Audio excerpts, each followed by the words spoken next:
O Senhor esteja convosco. Ele está no meio de nós. Proclamação do Evangelho de Jesus Cristo segundo João. Glória a vós, Senhor. João capítulo 20, 19 a 23.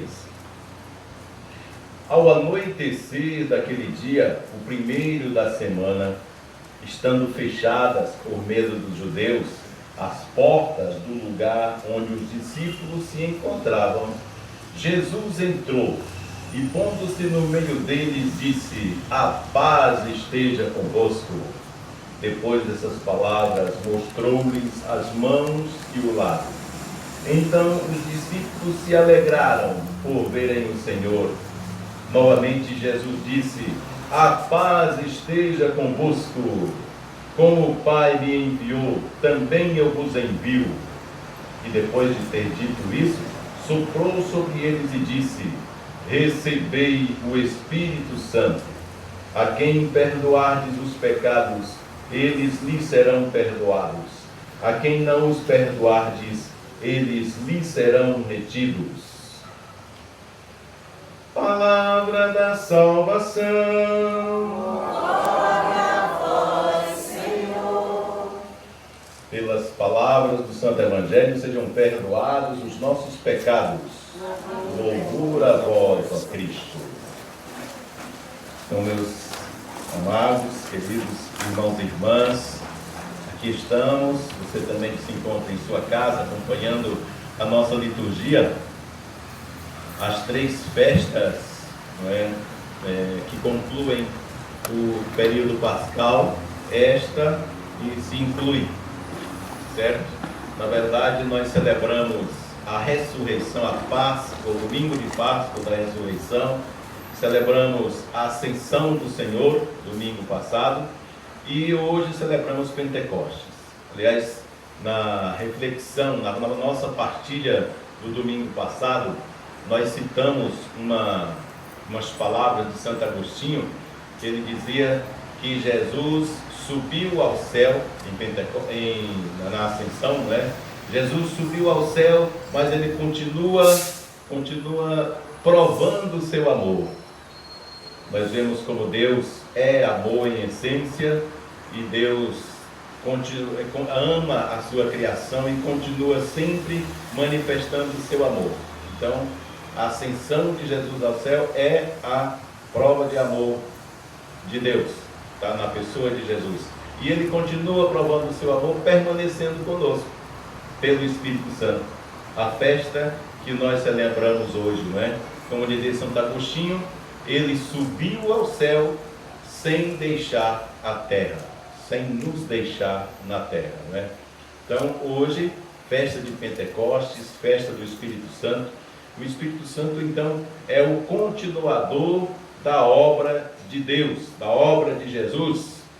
O Espírito Santo é que leva os discípulos a pregar o Evangelho de Jesus, como ouvimos nos Atos dos Apóstolos, não é? Recebe o Espírito Santo, sopra sobre eles e eles recebem o Espírito Santo e começam a pregar, começam a recordar tudo aquilo que Jesus ensinou, como ele havia prometido, e sabem verdadeiramente o que dizer. Então, Pentecostes é o nascimento da igreja, a gente costuma dizer assim, não é? E o Espírito Santo, ele é dado à igreja exatamente para vencer o pecado. Qual era o pecado vigente da época e o pecado de sempre, de hoje e de sempre? O grande pecado era a desunião, que afeta inclusive os próprios apóstolos. Quando Jesus é preso, a gente lembra lá no Monte das Oliveiras, então todo mundo corre, todo mundo se distancia de Jesus pelo motivo do medo também de passar pela crucificação, né? É a desunião. Se a gente fala em desunião, o efeito disso, né, entre os apóstolos e entre os discípulos e a igreja, não é? Por medo. Assim cita o Evangelho também, eles estavam escondidos, né? Por medo. Você imagina então os outros que não aceitavam, que não queriam Jesus, que não aceitavam, não é? Então a desunião presente Então o que falta é exatamente uma comunicação única. O que falta é uma verdadeira comunicação. Esta comunicação, quem vem trazer para nós é o Espírito Santo. Deus, Jesus, Espírito Santo. Eles são um só Deus. Então cada ação é perfeitamente aí revelada. O Espírito Santo é então a atualidade de Jesus. Jesus continua atual no nosso meio, não é? Por isso é que ele é na liturgia, nos estudos teológicos e pneumatológicos, estudo do Espírito Santo, não é? O Espírito Santo é a alma da igreja. O Espírito Santo é a alma da igreja, diz assim, não é? Porque a igreja é um corpo cuja cabeça é Cristo. Assim ensina São Paulo quando escreve as suas cartas, não é?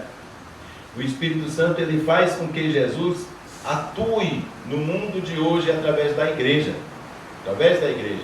O Espírito Santo faz com que ela não seja uma mera organização burocrática, uma mera instituição, um mero Estado. O Espírito Santo que está nela faz com que ela supere durante toda a história, porque nós também temos que contar que Jesus lembrou que também o diabo ficou no mundo, tá? E a função do diabo desde a criação é colocar o seu dedinho na obra perfeita de Deus. Portanto, ele também está presente no mundo para distorcer e fazer na cabeça do povo também distorcer o projeto de Deus. O Espírito Santo permanece na igreja quando de tempos em tempos isto acontece e ele ergue a igreja de forma misteriosa. Assim aconteceu muitas vezes, aconteceram muitas vezes, não é? O Espírito Santo, portanto, é essa presença de Jesus constante na igreja. O Espírito Santo que esteve lá marcante no batismo de Jesus e que o levou a realizar a sua missão de ser palavra do amor de Deus para o mundo, também se encontra presente. Por isso que o Espírito Santo, ele é o Espírito, nesse sentido, o Espírito do Pai e do Filho, como nós rezamos no credo niceno-constantinopolitano. O amor do Pai e do Filho. Os três são um só. Então, ninguém pode alegar a inspiração do Espírito Santo se não estiver alinhado com o ensinamento de Jesus, se não estiver em comunhão com Jesus, não é? Assim diz a carta aqui que nós lemos, não é? Ninguém pode dizer Senhor, Senhor, se não for por inspiração do Espírito Santo, certo? O Espírito Santo me instruiu e eu todo torto com o projeto de Jesus, não faço o que ele quer e acha que o Espírito Santo está com ele, não é? Tentando ludibriar o ouvido e o coração das pessoas. Então, Jesus é dinâmico, meus irmãos. Jesus é dinâmico e atual no meio de nós, graças ao Espírito Santo. Assim nós podemos dizer que Pentecostes não aconteceu só naquela época, naquele dia. O Pentecostes não acontece somente todo ano, quando nós celebramos como hoje estamos celebrando. O Pentecostes continua acontecendo em muitas e tantas coisas menos visíveis, coisas que a gente nem percebe, e assim nós sentimos essa presença do Espírito Santo, porque o Espírito Santo sopra aonde quer. Não é assim que a gente aprende? Tanto é que no Evangelho de hoje, o que chama a atenção, o Evangelho de hoje, ele destaca muito bem esse dom do Espírito Santo, e principalmente para que a igreja perdoe os pecados. Veja só, citamos lá em cima qual é o maior pecado presente no mundo constante, é o que? A desunião, certo? A falta de uma comunicação única. E aqui no Evangelho, o dom máximo do Espírito Santo aqui, que ele passa para os seus, quem o recebe, né? Perdoar os pecados. Os pecados daqueles que vocês perdoarem serão perdoados. Então, o Espírito Santo tem, aliás, a igreja, pelo Espírito Santo, tem até um sacramento que cuida disso. Como é o nome desse sacramento?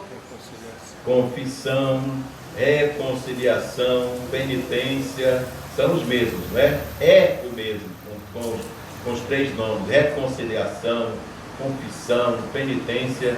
Mas a igreja, movida pelo Espírito Santo, pode também tirar o pecado do mundo de outros meios. Por exemplo, pela orientação moral. A igreja, na história e pela vivência dos apóstolos, sabe o que é certo, ensinamento moral, faz o que é certo e tem a competência, pela inspiração do Espírito Santo, de ensinar o que é certo, o ensinamento moral dos fiéis, pela pastoral, que ensina para o bem, pelo empenho por uma ordem social não injusta, ou menos injusta. A igreja ensina isso. Todavia, o diabo sempre, vez e outra, como eu falei, coloca o seu dedinho no meio lá. E o Espírito Santo age de forma que ressurge pelo empenho de uma ordem social justa, pela condenação do pecado social, não é? Chamada à conversão, sempre importante. Então, nestas formas de se manifestar o Espírito Santo, nós vemos, portanto, que o fogo do Espírito Santo permanece aceso, tá? A gente sabe que o fogo aí é uma manifestação de Deus, chama-se teofania.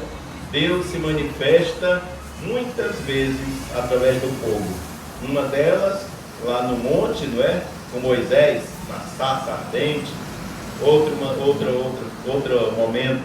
momento da travessia no deserto, quando o povo está levando a arca da aliança, não é? A presença de Deus lá nos mandamentos, na arca da aliança. De dia, uma nuvem pairando sobre a arca, e de noite é o quê? Uma grande chama de fogo, uma luz, certo? E assim Deus, teofania, Deus se manifesta também aqui em Pentecostes como línguas de fogo. Então, o fogo do Espírito, ele se mantém não só para a catequese, não só para o batismo, mas também para sustentar os famintos. Para que mais? Para vestir os nus. Para que mais? Curar os enfermos e para sepultar os mortos. O que são essas coisas? A catequese, a gente aprende isso aí, são o quê? São dons?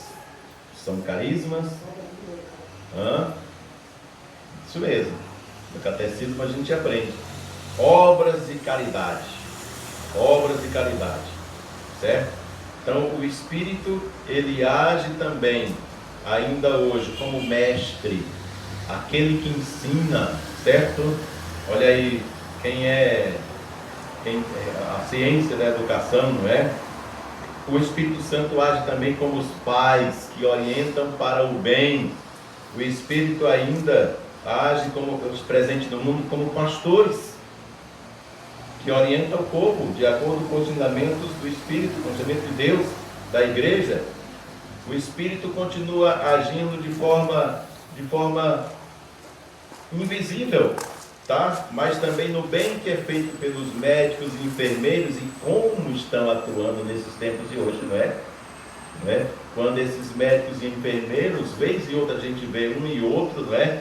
Super emocionados com o serviço que estão prestando, porque sentem que ali não é só um impulso meramente seu, é Deus, o Espírito Santo, que age neles também.